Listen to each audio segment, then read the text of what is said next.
You got such a cool backpack. I ordered it. You ordered it? For first grade. Let's see it. Whoa. All right, who's gonna have an awesome day? Me. Okay, I want to hear the Nelson Creed. A Nelson is? Smart, clean, respectful, positive, loving, and tough. Loving and? Tough. All right.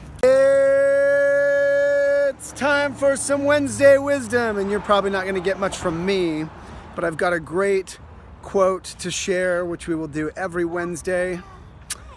Build off the wisdom of others. Stand on the shoulder of others who know more, know better, at least than I do. Full-grown Chihuahua. Why does everyone love you? Because you're nice to who? Everybody. Love you guys. Be good. Lewis! Thanks for what you're doing, man. You're better at this than anyone else, by the way. Say again? You're better at this than anyone else. Good. We proved that last week. Pepper, I want to know one fun thing you will do today. Ride bikes. Ride bikes? Oh, I love riding bikes. What about you, Valentine? Bike. Perfect. Bikes it is. Okay. I've been banking with Wells Fargo for like, I don't know, 15 years. And their recent shenanigans are certainly disappointing. But man, changing banks is a pain. What to do when you're faced with a crisis of conscience? What do you think? Another day, another dollar. Another day, another dollar. All right, so what do you guys think? Will America survive? We gonna make it? We gonna make it? It's over. It's just beginning. Where's this chicken suit? What? The chicken suit. Where's the chicken suit? He's got it over there. Unless you think I'm a casual fan. LOVESAC HQ. Oh, tiny conference room. Rocking a big Bob Marley. Don't worry about a thing, 'cause every little thing is gonna be alright. Wednesday wisdom. Quoting none other this week than my man, Bob Marley. Wednesday wisdom will be all about expounding on some piece of wisdom, some quote, some little nugget of truth that is wiser than anything I could come up with myself. I mentioned in my vlog last night that my wife's least favorite thing that I always say to her, no matter what happens, is it'll be fine, it'll be fine. And this general attitude, no, I don't really think about it. That's just sort of the way I'm wired, I guess. Many argue that it's a hallmark of an entrepreneur to be generally optimistic. In some cases, tragically optimistic. There's been a debate, you know, across various articles and schools of entrepreneurship and business. Is it better to be a realist? Is it better to be pessimistic? Is it better to be on guard, you know, sort of ready to defend against weakness or strategic, you know, misses or whatever, ready to defend against the outside market that you can't control? And I don't know what the right answer is. I just know my answer, and that is that I am a classic tragic optimist. And so, as an, you know, and I believe that every entrepreneur probably has to be at some level. I have lived through, in fact, LOVESAC was literally in the throes of building out that factory for the big limited to order that got us started. I was in the factory stuffing LOVESACs through 9/11. You know, it was almost hard to even follow what was going on because we were just in the middle of trying to finish an order of, you know, 12,000 little not bean bags. And it was our whole existence. It was live or die if we didn't get that order out. And so as we have lived through the fallout of 9/11, lived through the original crisis in this millennium of the year 2000, when LOVESAC was just getting started, even before that. And then the fallout of 2008, I had 40 stores open in malls, and that was a precarious place to be in many ways, but in other ways it was a huge opportunity. And I think that that's just always the case. Everything that seems scary or tragic creates an opportunity, creates a chance to make bigger things happen. Let me give you an example. 2008 decimated malls, decimated retail, stocks, the whole economy, sales plummeted across all sectors. In our case, though, it's going to sound morbid, but retail chain after retail chain went bankrupt. All of a sudden, the malls that used to treat us like garbage because we were just a little not beanbag company were willing to negotiate, willing to even offer, some rent abations, and also willing to, allow us to sign up for, 10 new spaces in a package if we would just commit to, if we could, if they would renegotiate our rent on these 10 spaces, we would sign up for 10 more at a fantastic deal. Well, those kind of deals didn't exist before, and that's what's built the retail chain that's built LOVESAC. And you wake up in 2016, LOVESAC has, the most productive retail sales per square foot of every furniture company in the United States, probably in the world. And they're small, and we're still, struggling, getting along.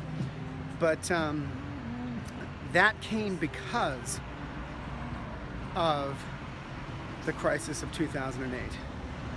And even though that was scary and it put LOVESAC in a precarious position, it also provided huge opportunity. As an entrepreneur, if you're gonna make something happen, you can't flinch. You can't have a safety net. I don't believe in safety nets. And I think you just have to somehow either be wired like that or convince yourself to be wired like that in a psycho-cybernetic sort of way. I am the kind of person who just believes that every little thing will be all right. We're not naturally an optimist like me. How can we develop that kind of attitude, the every little thing will be all right kind of attitude? So much of it, like so much of everything, and I'll probably mention this in nearly every vlog that I ever do, is about self-control. So much success comes back to self-control. In this case, it's mental self-control. If I ever find myself thinking the worst, imagining the worst, I simply just stop thinking about it. And I don't mean to sound like an idiot. I don't mean to sound irresponsible. You have to face in to worst case scenarios and, have strategies for when those, might befall your business. But that doesn't mean you actually entertain that it might happen. In other words, you go there mentally and construct contingency plans, and then you put it out of your mind and move on and get back to maintaining the general attitude of everything will be all right. And by the way, if you look at your life, my guess is that in the vast majority of cases, situations, unforeseen events, if you just fast forward to the end, in fact, everything came out okay. You're still standing, you're still going, you're still breathing. And by the way, and this is something I believe in big time, people ask me all the time, do you have a safety net? They used to ask me that all the time when we were just starting out. Or they ask me as an entrepreneur, should you have your degree in order? Should you have a resume ready? Should you be exploring other options when things are, sketchy? And I'll just tell you, this is my advice. No safety net, zero safety net. And if I ever started thinking about, I could always move back and do this, or I would just stop thinking about it. Because if you really dig deep and take a minute to think about it, even if you don't construct a safety net for yourself as an entrepreneur, what is your worst case scenario? What is really, most of you are here in America, most of you have some kind of family or friends that in a worst case scenario would take you in, dust you off, help you get your feet beneath you, no matter how long it took. And even though we won't think about that or plan for that, it's true. Most of our worst case scenarios are pretty mild. I'll give you a worst case scenario. You live in some third world country, and your worst case scenario is you can't even get help for your child or for yourself. You know, healthcare, financial security, housing, whatever. For the most part, most of you listening to this vlog have pretty mild worst case scenarios. So just don't think about it. Don't bother. Recognize the fact that it's there. You have some kind of net beneath you, whether you established it or not, and then move on and stop planning and focus on the task at hand, because every little thing will in fact be all right. Now I'm in New York. Board meeting. Board meeting. Not LOVESAC, imagine that. Super cool Juice Co. O2 Living. Check it out, they're amazing. For those of you not familiar with New York parking rates, oh, it's a pleasure. Back to Connecticut, round trip. Long days. I gotta bounce from LOVESAC HQ into the Manhattan, but it happens all the time. Hey! Valentine! What are you doing? Is this like your 4th day in that dress? Hey! What's up, Pepper? I missed you.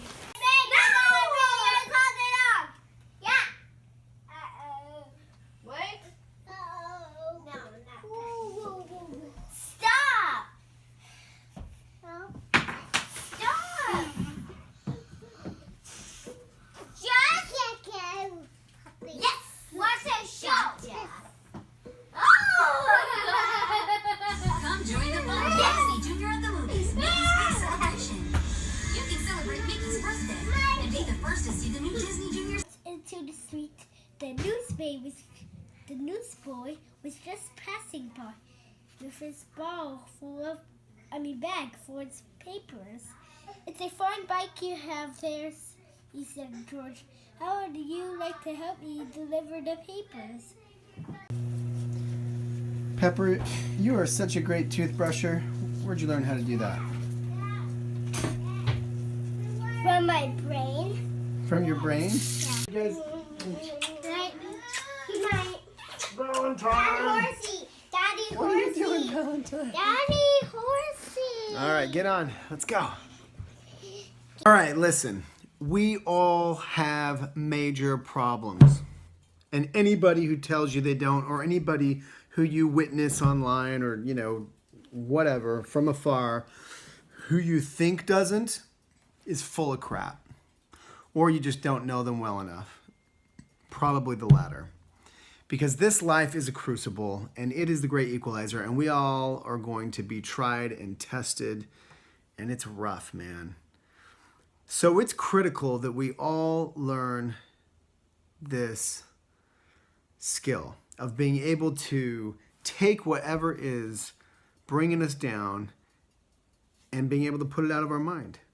I know that may sound irresponsible. I know, there's different approaches, but look, it's something I firmly believe in. I find myself dwelling on, the possibility of losing this or losing that or being completely out, and I've been there many times. I've been there many times, even in the not so distant past. And you know what? It does me no good. So we're going to practice something right now, okay? We're just going to take the thing that's stressing you out the most. Imagine that in your mind. You can think of what it is. Like, what is bringing you down lately? I want you to think about it, right? I want you to dwell on it for just a second.